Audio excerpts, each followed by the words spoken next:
Chapter 9th, The Living Organisms, Characteristics and Habitats. Students, you studied the organisms and surroundings where they live. So what is this? This is habitat, and the features adapted for them are called adaptations. In this lesson, you have studied the adaptations, the habitats. They are terrestrial habitats, interterrestrial habitats, desert, grassland, forests. And in aquatic habitat, aquatic habitat is containing oceans, water bodies like rivers, fresh water, salt water, ponds and lakes. And what are the animals and plants living in these? In this lesson, we have studied aquatic and terrestrial habitats and characteristics of organisms. What are the features of organisms?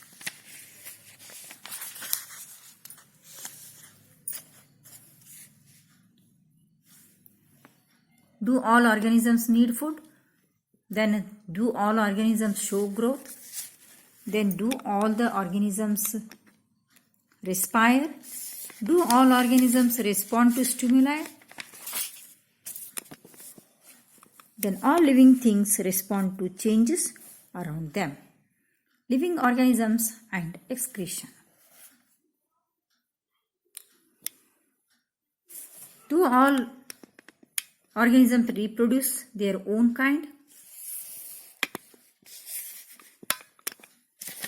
For example, a pigeon gives birth to young ones of its own is like they resemble their parents. Human beings also, they give birth to young ones, babies, girl child or boy child, they resemble their parents. Birds lay eggs. Birds reproduce by means of laying eggs.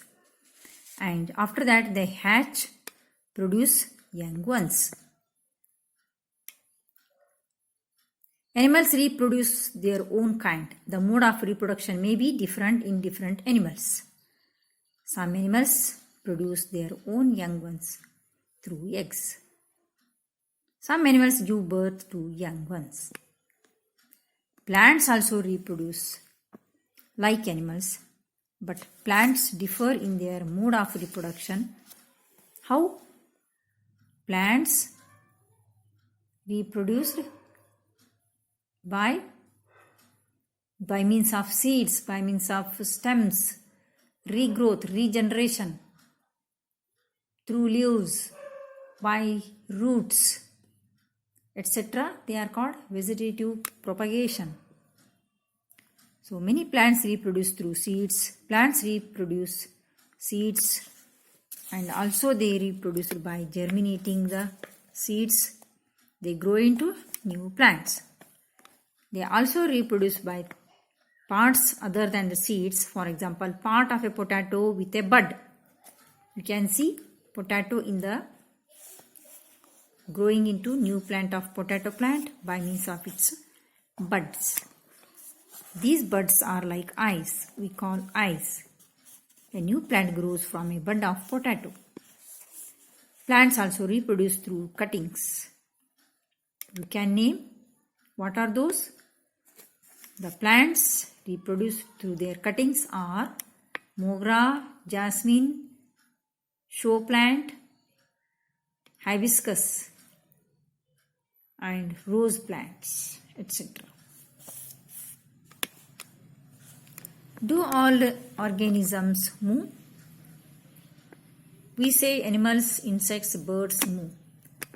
But do the plants move? Because plants are also living.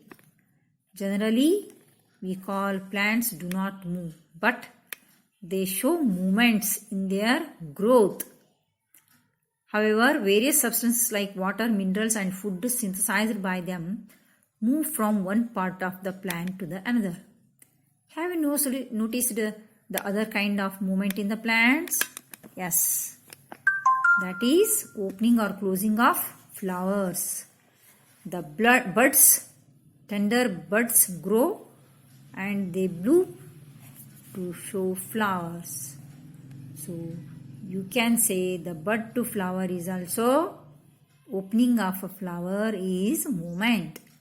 Do you recall how some plants show movement in response to certain stimuli? You can say sunflower shows the movement. It turns towards the sunlight.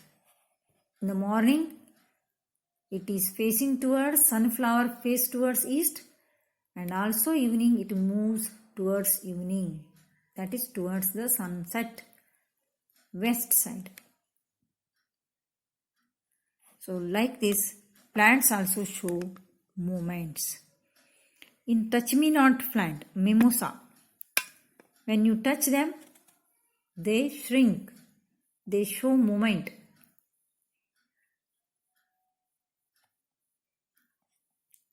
Yet another common characteristic is that living beings die. Because organisms die, particular type of organisms can survive other 1,000 years only if they reproduce their own kind of organisms. So there is such variety of living organisms, but all of them show some common characteristics. That is, they die. They give birth and die. One single organism may die without ever reproducing, but the type of organism can exist only if there is reproduction. This is the intention of why organisms reproduce, for their continuation. We see that all organisms, living things, seem to have some common characteristics. Means all the living things need food, respire, respond to stimuli, reproduce, they show movement, grow and die. But do we find some non-living things that also show some of these characteristics? Cars, bicycles, clocks and water in the river move. Yes, in the clock also there is movement. We can say these also living, but they are not living. They are non-living things. The moon moves in the sky. A cloud grows in size in front of our eyes. Can such things be called as living? We ask ourselves, do these objects also show all the characteristics of living things? In general, some that is living may have all the characteristics that we have discussed, while non-living things may not show all these characteristics at the same time. To understand this, there is a little bit better. Let us look at the specific example. Consider any seed, say moong.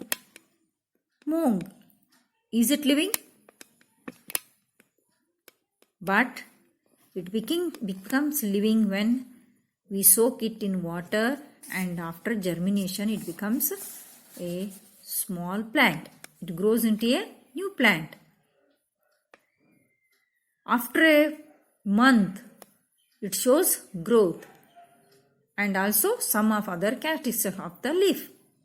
However, we bring some seeds and plant in soil, water, it turns into a whole plant.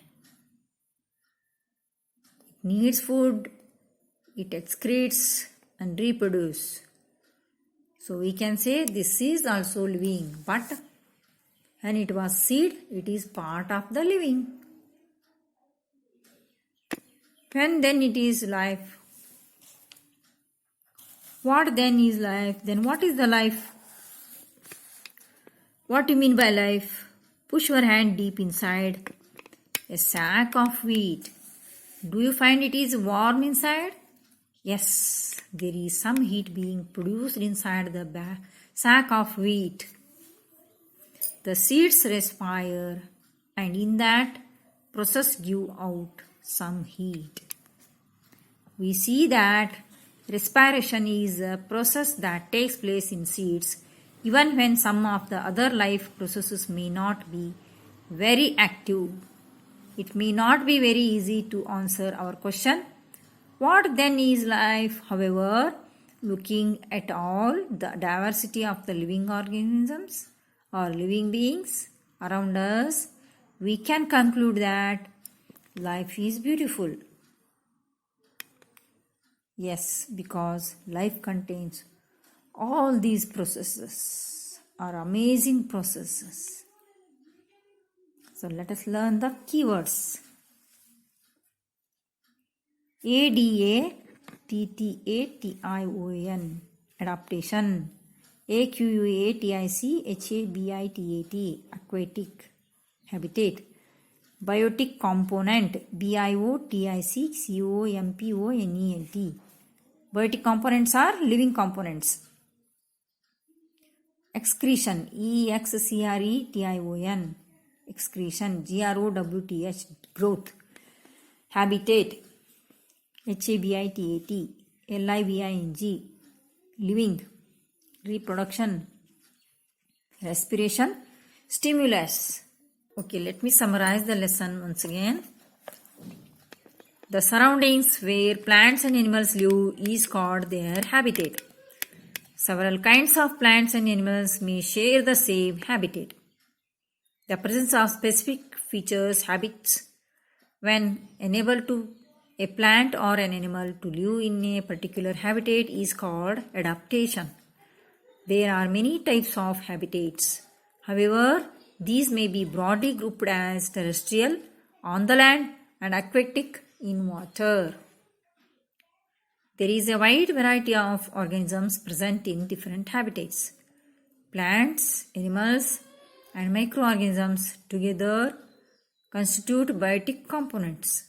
Rocks, soils, air, water, light, temperature are some of the biotic components of our surroundings.